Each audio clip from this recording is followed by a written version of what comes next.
한의학이라는 책을 좀 하겠습니다. 조현상이라는 한의사분이 있었어요. 그래서 어떻게 보면 이제 요즘에는 뭐가 좋다더라 이런 속설이 카더라가 많잖아요. 그래가지고 이거에 대해서 이제 한의사 이분이 정리를 좀 하는 거죠. 자기 그 생각을 해가지고. 근데 괜찮게 썼습니다. 그리고 뭐 이것도 다 맞는 건 아니고 본인 생각이 좀 많이 들어가 있고, 또 비판적으로 제가 또 얘기해주고 맞다 틀리다 이렇게 얘기하면 되니까요. 네, 읽어드리겠습니다.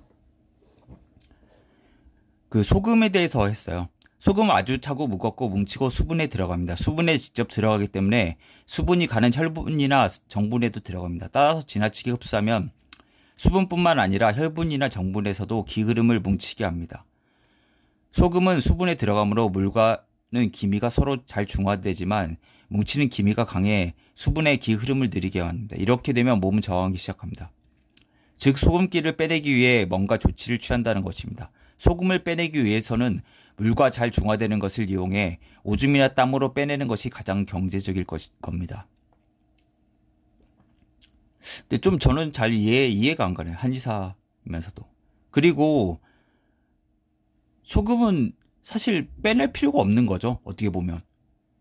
물을 넣어주면은 그 삼투압이라는 게 맞춰지기 때문에 그렇게 되는 거고, 어떻게, 보면은 소변이 되게 노랄 때가 있잖아요. 노랗고 약간 짜게 생긴 그런 느낌 자체. 그건 어떻게 보면 탈수 증상인 거죠. 물이 부족하기 때문에 상대적으로 소금량이 많아지는 거고.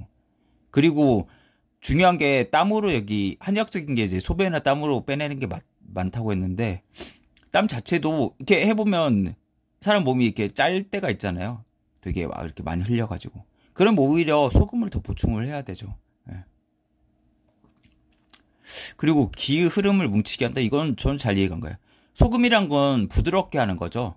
염이란 거예요. 연견이란 작용이죠. 그러니까 부드러워 하려는 단단할 견. 그러니까 우리가 보면은 배추에다가 소금을 이렇게 뿌리잖아요. 김장에다가. 그러면 이게 흐물흐물해지잖아요. 되게 소금 자체가. 그러니까 이거 오미에서는 소금이 그 기능을 한다는 거죠. 왜 그러면 삼투압을 빼버리는 거죠. 그러니까 소금이 상대적으로 농도가 높으니까 오스몰라테 높으니까 거기에 있는 배추에 있는 물을 빼가야 이게 맞춰지는 거잖아요. 어떻게 보면 삼투압이 그렇기 때문에 이게 이렇게 되는 거죠. 그러니까 이것들을 어떻게 보면 단단한 종양 같은 데 쓸 수가 있는 거죠. 소금이란 거 한약적으로. 참 이게 어려워요. 이게 그리고 소금이 고혈압 주범이다. 저는 그렇게 생각하지 않아요. 네, 솔직히 말씀드려서 상관이 없어요. 소양인만 빼고 제외하고. 왜 그러면 소음인 약 자체 소금이거든요. 진짜 금과 같은 존재. 저는 사실 집에서는 소금으로 이 닦는데 그러면 소금 섭취량이 굉장히 많아요. 근데 오히려 소금을 먹어야 이렇게 힘이 나지. 우리가 나트륨이라고 하지만 의학적으로는 포타슘이죠. 포타슘이랑 칼륨이랑 이 자체가 근육에 들어갔다 나왔다 하면서 이게 작용을 하는 거고, 또 세포의 내부와 외부에서도 그 포타슘과 그러니까 나트륨과 그 칼륨이 왔다 갔다 하면서 이렇게 생리학에서 그 반응을 하잖아요. 그러니까 그리고 이게 이온이기 때문에 전지적인 성질을 띠고 있는 거고.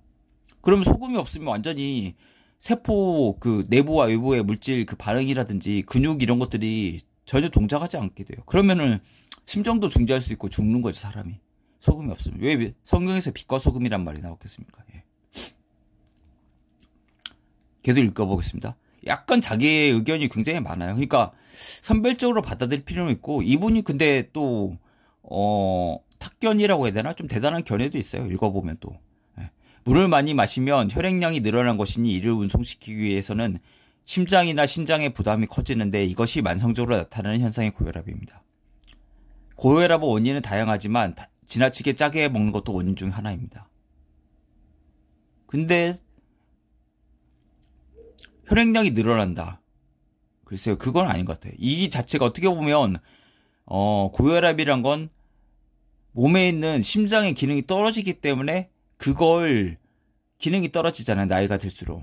그러면 엔진이 떨어져요. 그러면은 엔진을 좀 과다하기 위해서 엔진 오일 같은 걸 그것도 넣어주잖아요. 그 힘내게 하는 것들을. 그렇게 해줘야 이게 정상적으로 돌아가는 거죠. 그러니까 고혈압 자체가 저는 생리적으로 나쁘다고 생각하지 않아요. 물론 이제 고혈압이 해가지고 피떡이 떨어져 나와가지고 심장이래 이런 걸 막으면 문제가 되지만 고혈압 자체가 문제가. 그리고 고혈압은 본태성이잖아요. 원인불명, 1차성 고혈압, 본태성 고혈압이란 건 원인불명이죠. 90%가 원인불명인데 이렇게 단정적으로 얘기하는 것 자체는 좀 그런 것 같습니다. 예. 고혈압 원인 다양하지만 지나치게 짜게 먹는 것도 원인 중 하나. 뭐 그럴 수도 있죠. 예. 소금으로 기를 뭉치게 하니 이 뭉친 것들을 흐트러뜨리기 위해서 심장에서 더 힘차게 혈액순환을 시키는 것입니다.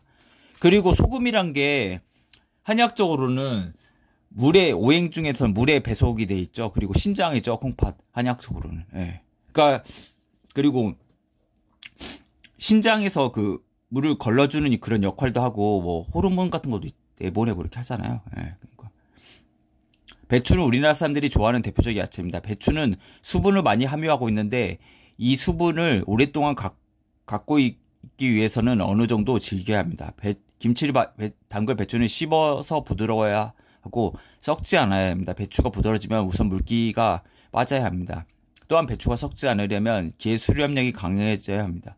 왜냐하면 썩는다는 것은 기 흐름으로 해석하면 기의 발산이기 때문입니다. 잘 모르겠어요. 어렵잖아요. 그쵸? 예. 배추에 들어가 있는 수분을 빼내기 위해 소금을 뿌리면 배추 표피는 소금의 강한 수렴력으로 정분이 손상되니까 이를 보상하기 위해 자신에 있는 물기를 밖으로 내보내야 소금기에 저항합니다. 이것을 삼탑 이론으로 설명하면 이해가 쉽지만 여기에서는 기 흐름이나 생명현상의 본질적인 성격으로 어렵게 해석하는 것은 여러분의 기 흐름이라는 인식을 갖게 하기 위해서입니다. 예. 한의사인 저도 어려운데 여러분도 어렵겠죠. 예. 여러 번 읽어봐야 될 것 같아요. 이걸 이해하려면. 배추는 탄력을 잃고 좀 더 부드러워집니다.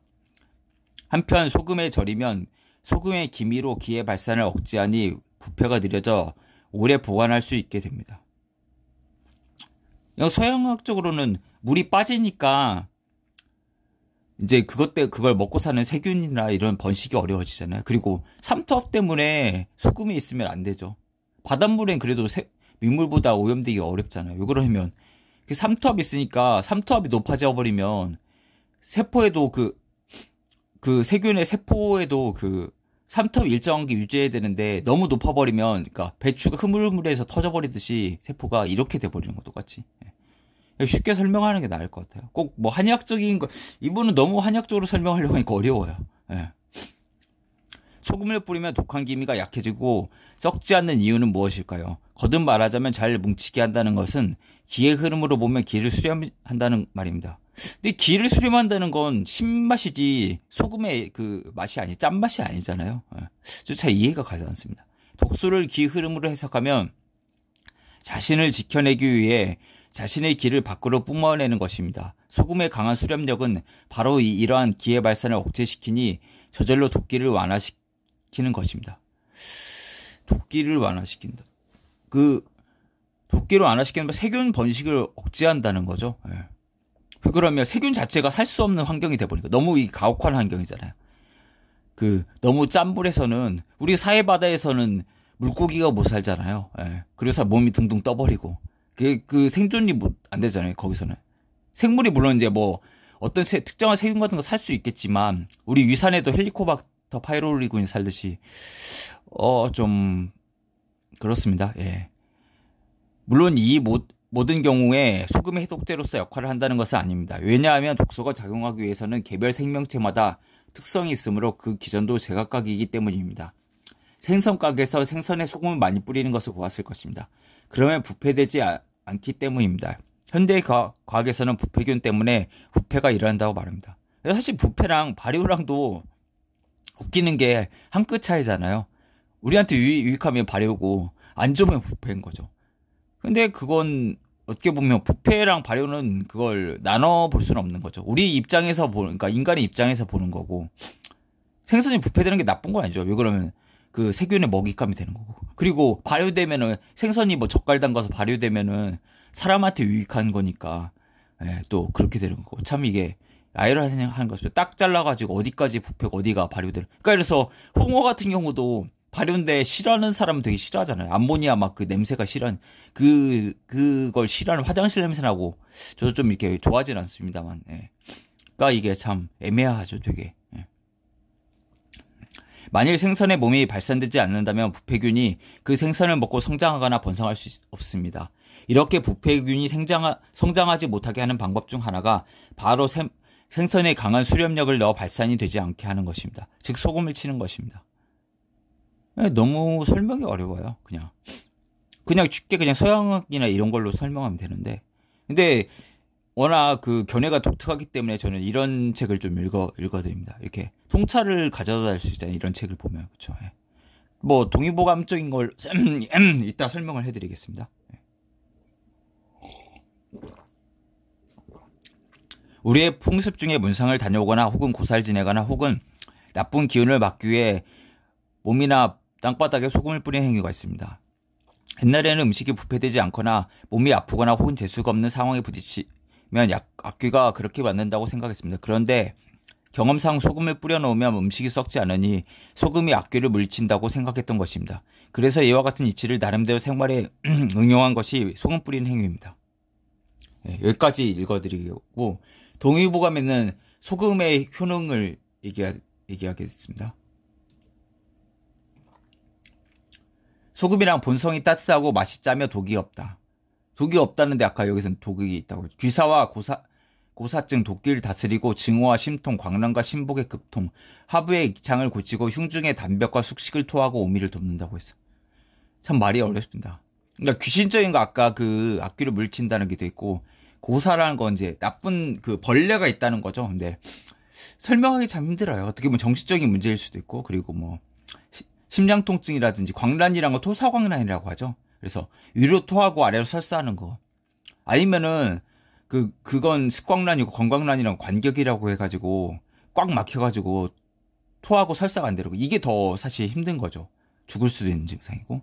그리고 하부의 익창, 종기 같은 것도 치료하고 흉중의 단벽이란 건 이제 비활성화된 노폐물인 물이죠. 그리고 오래된 음식 같은 걸 토하게 한다. 소금으로 토하기도 하고 관정도 할 수 있잖아요. 그리고 오미를 돕는다고 했죠. 그리고 본초 강목에서는 소금은 달고 짜며 찬 것으로 독이 없다. 주치의로는 명치 아픈 것을 치료하고 담과 유장의 열을 내리게 하고 체한 것을 토하게 하며 설사하게 할 수도 있고 지혈도 할 수 있다. 복통을 그치게 하고 도끼를 죽이며 뼈골을 튼튼하게 하는 작용을 한다. 살균 작용하고 피부를 튼튼하게 하며 피부병을 치료하고 유장을 튼튼하게 하고 묵은 음식을 소화시킨다. 식욕을 촉진하고 소화를 도우며 속에 답답한 것을 풀고 뱃속의 덩어리를 터뜨리며 부패를 방지하고 냄새를 없애며 온갖 상처에 살을 낫게 하고 피부를 보호한다. 대소변을 토하게 하며 오미를 증식시킨다. 이를 문지르고 눈을 씻으며 장글씨를 보게 되며 해독하고 피를 차게 하며 건조한 것을 윤택하게 한다. 완전히 그 소금이 만병통치약이네. 이런 것들을 조심해야 되죠. 왜 그러면 이건 체질에 따라서 증상에 따라 맞을 수밖에 없는 거예요. 근데 이제 예를 들어서 극단적인 경우가 있죠. 서양의학에서는 소금은 고혈압 원인이니까 짜게 먹지 마라. WHO 그 소금이 어느 정도니까 그거 기준 맞춰야 되고 우리나라 사람 뭐 지나치게 짜게 먹는다. 이 견해. 그다음에 어디 뭐 인산 주겸이라든지 뭐 그런 회사 있잖아요. 소금 그런 판매하려고 하는 업체들. 이런 데는 어떻게 말합니까? 소금이 만병통치약이니까 막 먹어. 그런 극단적인 걸 피해야 되죠.